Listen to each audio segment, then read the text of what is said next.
Hey, what is up, you guys? This is Rob, and I have an exciting update, all right?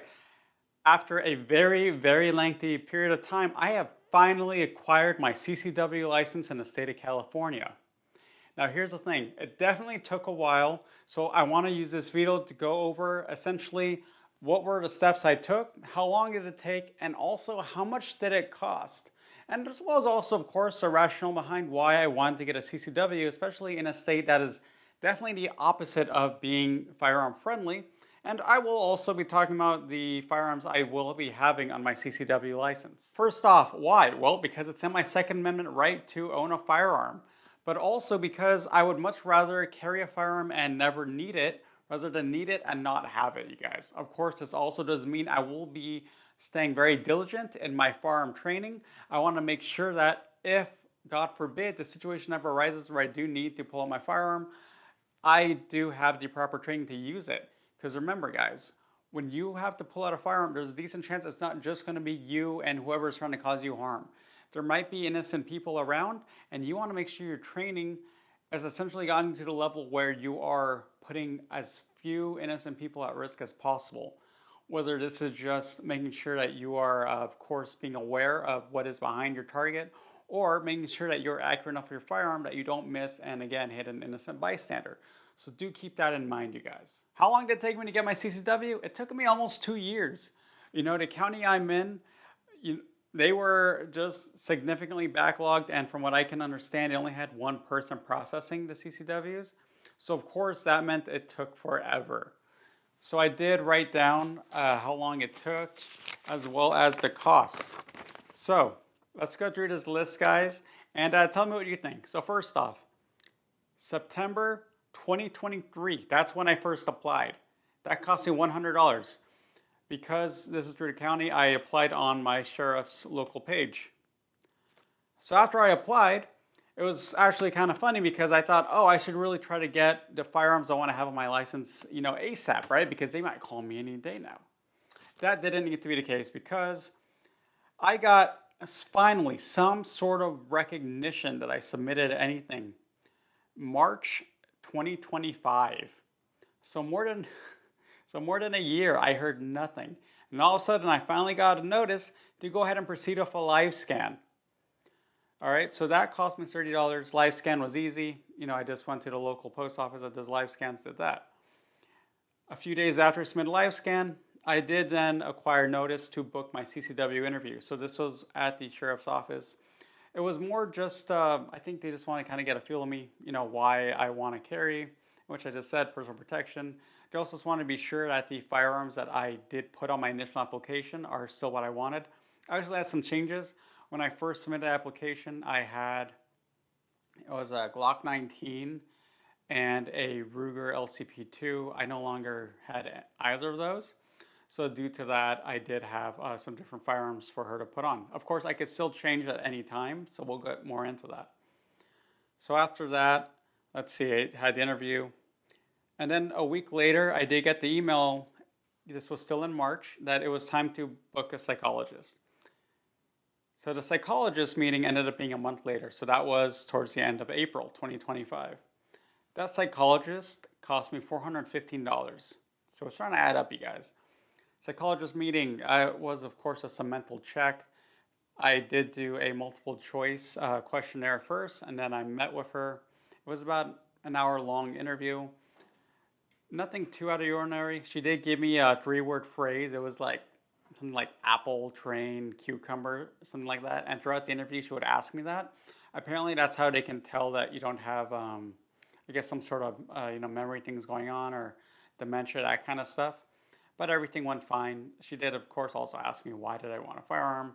She also did ask me, like how many firearms do I have and those kind of things.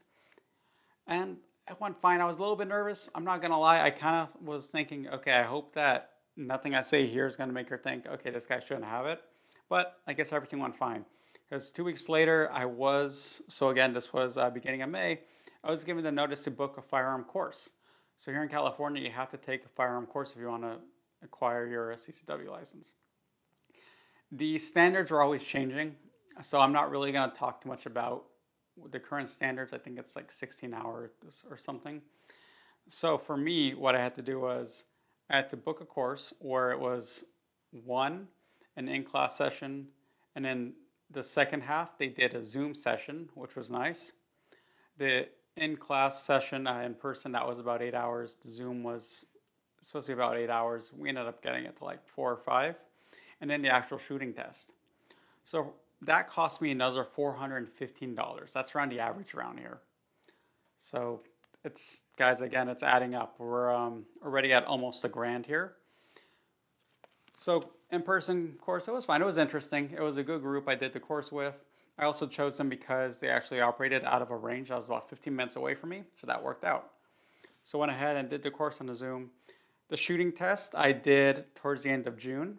So again, I started the course at the beginning or mid-May. I could have done a shooting test probably a week or two earlier, but I wasn't able to.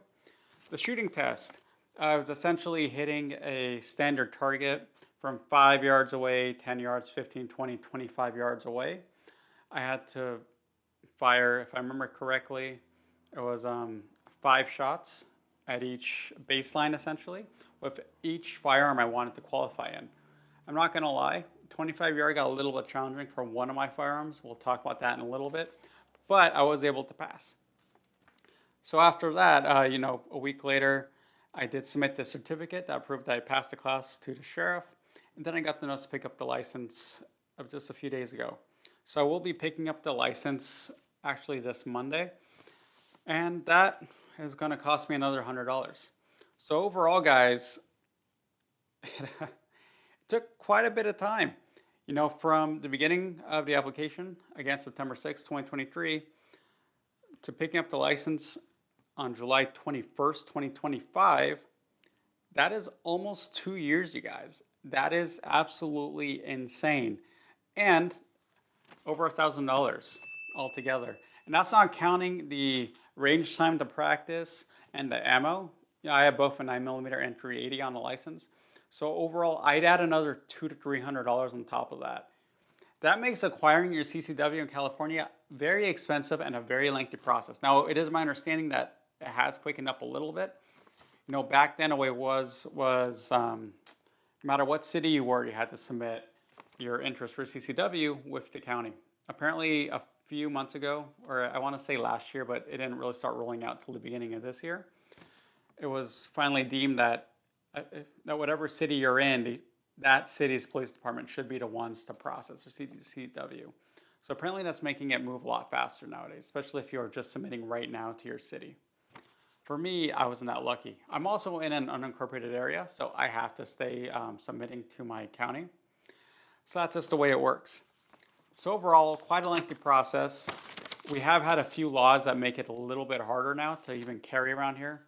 So I guess in a way, some people are saying, what was even the point of going through that? I look at it this way.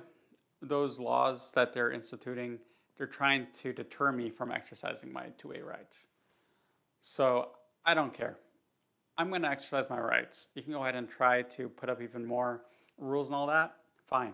I'll do them. I'll play your game because at the end of the day, I'm able to defend myself. For example, if I remember correctly, you cannot carry in public parks anymore. Those kind of laws, they were just recently passed a few months ago. You did learn a few interesting things. For example, I can't even carry at a restaurant that serves alcohol. Not a bar, but any restaurant that has alcohol on their menu.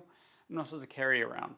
So due to that, I will also be, recognizing the importance of one, knowing if I'm going to end up somewhere at night where I can't carry, so maybe it will be a better idea to just leave my firearm at home. And two, investing in a very good, vehicle safe to keep in my vehicle to put my firearm in when I can't carry it into places.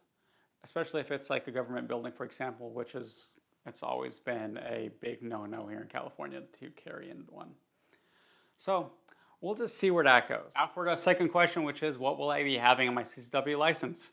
So here's the thing. With the CCW license, in my county at least, I am allowed to have 3 firearms on it.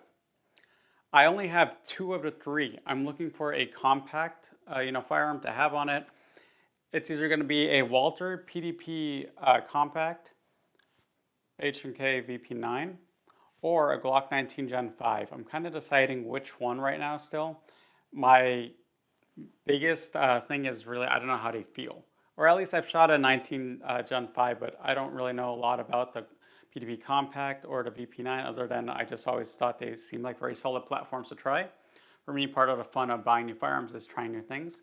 So due to that, I might end up just driving up to Nevada for the day, just so I can rent all of the firearms and then just, make a good informed decision. So right now I have two firearms. So the first one is my Shield Plus. Let me get a little bit closer with it. So I do keep my Shield Plus pretty simple. This is an on-roster version. I don't have a red dot, but I did take the iron sights and I put a dab of essentially a fluorescent model car, orange paint on it, and it makes it really, really easy to acquire a sight. And yes, it is unloaded. Pull it back one more time for you. I do really like the trigger on this one. Very nice and perfect. Absolutely love it. Take up is really good as well. It's really one of my favorite firearms. I did have a P365 for a few weeks. I really wasn't too hot on it, so I sold it pretty quick. Shield Plus, though, I think what I really like about it is that it feels just as good as a compact, or almost as good as a compact while still having a nice smaller form. Now, speaking of smaller form, let's talk about my even smaller firearm, which is my Bodyguard 2.0. So this was a hard one to track down, you guys. So if you did not know, this is off roster. People sell these for over $900 here in California, which is just awful. I met someone who was, essentially not a scummy guy, and he sold it to me for MSRP, which was pretty awesome of him. This is a 380. Trigger is also pretty good on this one. Not bad at all. This was the one that was a little bit harder to hit 25 yards because these iron sights, they, we'll just say they really, really suck for a long distance. But if I'm ever in a situation where it's an active shooter or something and they're 25 yards away, I'm probably not going to stop and shoot anyways. I'm getting out of the situation. Because remember, guys, the most important thing is, can you get out of the situation rather than inserting yourself into trouble? I really do like it, though. It is definitely smaller. Let me put it right next to the Shield Plus and you can see. Here, let me overlay them like this for you.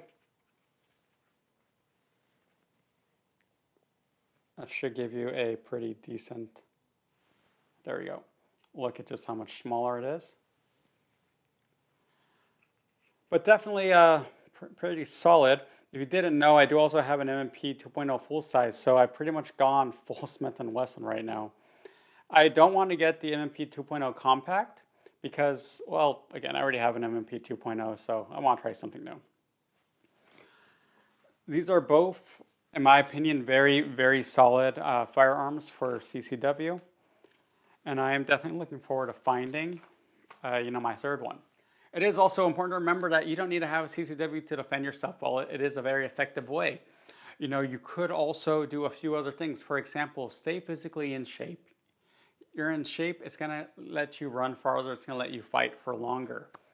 I do recommend looking into some sort of hand-to-hand, combat training. For me, I took boxing, kickboxing for a few years when I was younger. It taught me how to, one, proper stance, two, how to throw a punch, and three, more importantly, how to take a punch or a kick sometimes. It's a pretty decent survival skill. Also, I always did carry pepper spray wherever I go. I still will, even though I'm carrying, because it is a less than lethal way to incapacitate an attacker so that you can get out of the area. Look for those nice ones that also have the dye in them, and make sure to look at plenty of reviews on what are the ones that perform really well. For example, spray versus gel. That's always a hot topic, so make sure to keep that in mind as well. There are other tools out there. Some people just like to keep a pocket knife or something like that in their pocket at all times also. Keep one in your vehicles as well. Definitely, other ways to defend yourself I do consider worth looking into. And there you have it, you guys. I just want to talk to you guys just about the process of what's get CCW and the cost.